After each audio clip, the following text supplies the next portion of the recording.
여름하면 가장 먼저 떠오르는 곳, 바로 계곡이죠. 한낮의 계곡은 튜브 타는 아이들과 고기 굽는 냄새, 사람들의 웃음소리로 꽉 차 있습니다.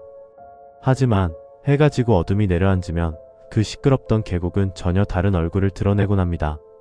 오늘 도착한 사연은 20살 이병통지서를 받아 든 한 청년이 마지막 여행지에서 겪은 이야기입니다. 그는 그날 이후로 물가에는 얼씬도 하지 못한다고 하는데요. 자, 이어폰 꽉 끼시고요. 마음의 준비 단단히 하시기 바랍니다. 지금부터 그날의 계곡으로 들어갑니다. 입대 날짜가 정해졌던 유난히 무더운 해였습니다.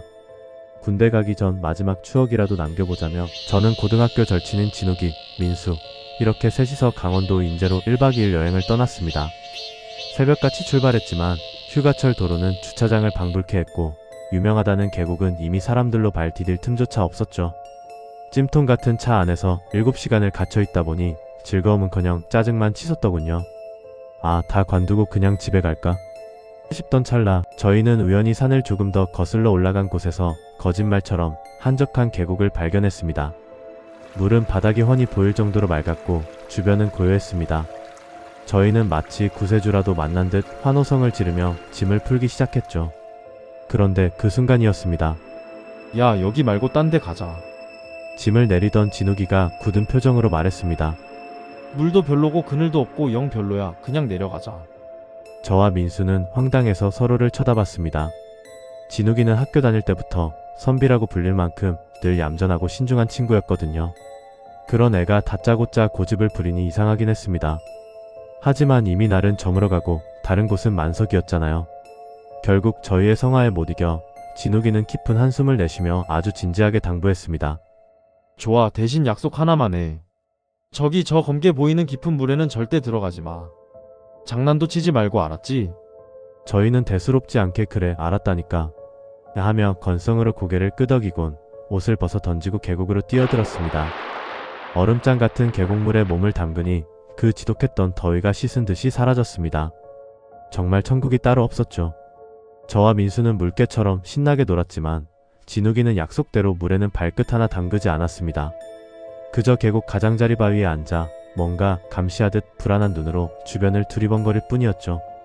한참을 놀다 지칠 무렵 민수와 저는 물속에서 누가 숨을 오래 참나 내기를 했습니다. 하나 둘 셋 하고 물속으로 머리를 박았는데 그때였습니다.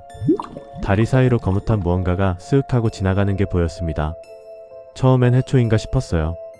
흐물거리고 길고 묵직한 형체가 물살에 둥둥 떠다니는 것처럼 보였거든요. 이 맑은 물에 웬 해초지? 생각하는 순간 그것이 제 발목을 휘감았습니다. 마치 젖은 가죽끈처럼 차갑고 끈적한 느낌. 저는 소스라치게 놀라 물속에서 버둥거렸습니다. 옆에 있던 민수의 머리를 짓누르면서까지 필사적으로 물 밖으로 튀어올랐죠. 하지만 물을 닫고 다시 들여다본 수면 아래는 아무것도 없었습니다. 맑은 자갈돌 뿐이었죠. 분명히 느꼈는데 헛것을 느꼈나 싶어 어리둥절해 있을 때 진욱이가 다급하게 달려왔습니다. 야, 너희 배 안 고프냐? 그만 나와. 좀 쉬자고. 진욱이의 성화에 저희는 못 이기는 척 물에서 나왔습니다. 계속 근처에 돗자리를 펴고 라면을 끓였습니다. 햇빛은 따뜻했고 바람은 선선하게 불어오니 긴장했던 마음이 스르르 풀리더군요. 라면이 익기를 기다리며 저는 멍하니 돗자리 끝에 앉아 발을 물가 쪽으로 뻗고 있었습니다. 그런데 아까 물속에서 느꼈던 것과 똑같은 그 불쾌하고 차가운 감촉이 다시 제 발목을 스쳤습니다. 이번엔 훨씬 더 선명하게.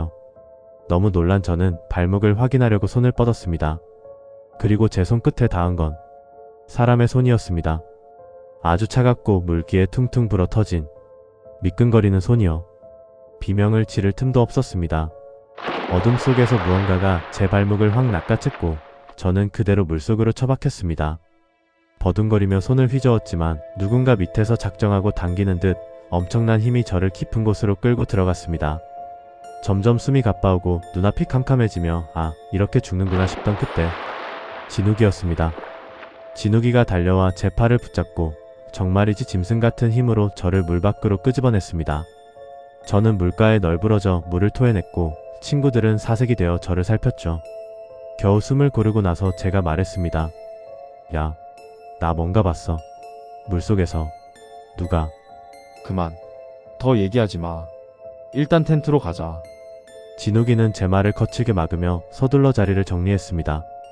젖은 몸을 닦고 텐트에 누웠는데 극도의 피로감 때문인지 기절하듯 잠이 들었습니다. 얼마나 잤을까 눈을 뜨니 밤이 깊었더군요. 텐트 안은 눅눅하고 축축한 공기로 가득 차 있었습니다. 그때였습니다.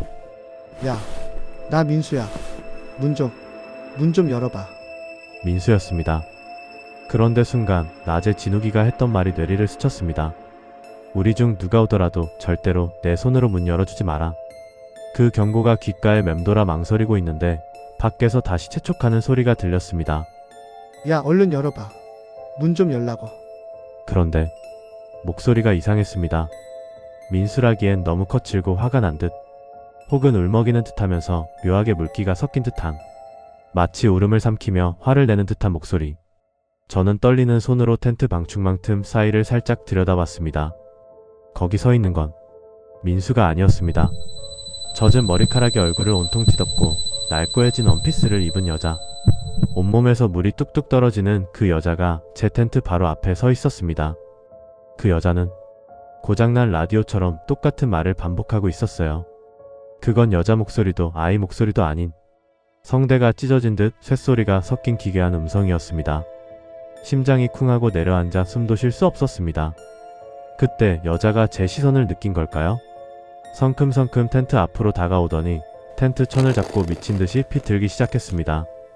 찾았다. 그 한마디와 함께 텐트 위로 축축하고 차가운 머리카락 뭉치가 우수수 쏟아지는 느낌이 났습니다. 저는 비명조차 지르지 못하고 굳어버렸습니다.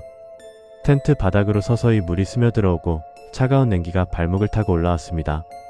아, 이제 끝이구나. 이렇게 끌려가는구나. 절망하던 그때였습니다. 야, 이쪽으로 와. 이거 안 받아. 멀리서 진욱이의 벼락 같은 고함이 들려왔습니다. 무언가를 집어 던지는 파열음과 함께요. 그러자 텐트를 짓누르던 그 무거운 압박감과 여자의 기척이 거짓말처럼 스르르 사라졌습니다. 텐트 밖에서는 한동안 거친 몸싸움이라도 하는 듯 둔탁한 소리가 나더니 거친 숨을 몰아쉬는 진욱이가 텐트 문을 확 열어젖혔습니다. 괜찮아? 너 괜찮냐고. 저는 대답 대신 울음 섞인 끄덕임으로 답했습니다. 한참 뒤 진정이 된 후 진욱이는 모닥불 앞에서 조용히 입을 열었습니다. 사실 나 평소에 남들이 못 보는 걸 좀 봐. 진욱이는 타닥거리는 불꽃을 보며 말을 이었습니다. 아까 우리가 처음 이 계곡에 도착했을 때 말이야. 그 여자 이미 물 한가운데 서서 우리를 보고 있었어. 눈만 동그랗게 뜬 채로. 그러다가 우리가 물속으로 들어가니까 입이 귀까지 찢어질 듯이 활짝 웃더라. 진욱이의 말에 따르면 그 여자는 밤새 텐트 주변을 맴돌며 저를 찾고 있었다고 합니다. 그러다 결국 제 텐트 앞에서 찾았다고 중얼거린 거죠. 왜 하필 저였는지, 왜 제 발목을 노렸는지는 아직도 모릅니다. 다만 진욱이는 짐을 싸면서 마지막으로 이렇게 말했습니다. 가끔 물에 떠도는 것들은 다른 사람이 그 자리에 들어와야 자기가 나갈 수 있다고 믿는 경우가 있어. 그래서 내가 왔을 때 그렇게 기뻐했나 보다. 그날 밤 이후로 저는 아무리 더운 여름이 와도 물가 근처에는 얼씬도 하지 못합니다. 예로부터 물귀신은 외로움을 많이 탄다고 하죠. 혼자 있기 싫어서 자기 자리를 채워줄 누군가를 끊임없이 기다린다고 합니다. 여러분, 여름 계곡 참 시원하고 아름답습니다. 하지만 그 맑은 물 아래 깊은 곳에는 우리 눈에 보이지 않는 무언가가 입을 벌리고 기다리고 있을지도 모릅니다. 혹시 휴가 때 낯선 곳에서 설명할 수 없는 시선이 느껴지신다면 절대 뒤돌아보지 마시고 그곳을 빠져나오시길 바랍니다. 오늘 밤은 창문 단속 잘 하시고요. 저는 다음 이야기로 다시 찾아오겠습니다.